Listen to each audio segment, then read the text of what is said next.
Hi hello అందరికీ నమస్కారం. Welcome back to our channel.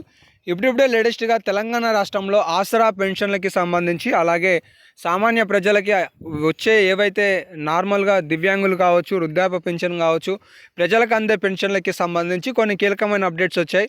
ఈ వీడియోలో తెలుసుకుందాం. ఎందుకంటే చాలామందికి ఒక ఆశ అనేది నెలకొన్నది.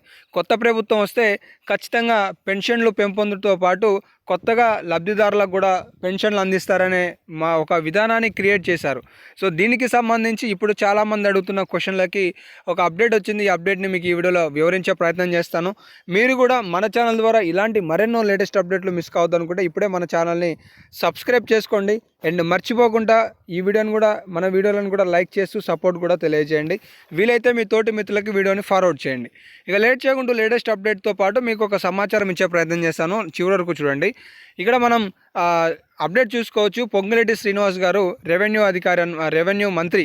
సో వీరు ఏవైతే డిసిషన్స్ వెల్లడిస్తారో అవే అధికారికమైన ప్రకటనలు అని చెప్పేసి కూడా మొన్న క్యాబినెట్ భేటీలో సీఎం రేవంత్ రెడ్డి గారు ప్రకటించారు. అయితే వీరు నిన్న ఏమంటున్నారనే అంశం గురించి కనుక పరిశీలించుకున్నట్లయితే, అర్హులకి మాత్రమే రేషన్ కార్డు అలాగే పెన్షన్లు అనేవి ఇస్తామని చెప్పేసి వారు చెప్పడం జరిగింది. అయితే ఇవి ఎప్పటి నుంచి ఇస్తారు? కొత్త పెన్షన్లు 4016 కావచ్చు, కొత్త లబ్ధిదారులకు అందించే పెన్షన్లు కావచ్చు, అసలు ప్రజాపాలనలో తీసుకున్న రేషన్ కార్డులు కావచ్చు, ఇవన్నీ ఎప్పుడు ఇస్తారనే డౌట్ చాలామందిలో ఉన్నది. దీని గురించి మాట్లాడుకున్నట్లయితే ఇక్కడ మీరు చూసుకున్నట్లయితే ఇప్పుడు రాష్ట్ర ప్రభుత్వం అంతా కూడా రుణమాఫీ పైనే ఆలోచన విధానంతో ఆ యొక్క సమగ్రతను కావచ్చు, ఒక కార్యాచరణ కావచ్చు, పకడ్బందీగా ముందుకు తీసుకువెళ్తుందనే చూడవచ్చు. ఈ రుణమాఫీ పూర్తి స్థాయిలో అయిపోతానే ఈ రేషన్ కార్డులు అలాగే పెన్షన్లకి సంబంధించి అప్డేట్ వచ్చే అవకాశాలు అయితే అవుపిస్తున్నాయి.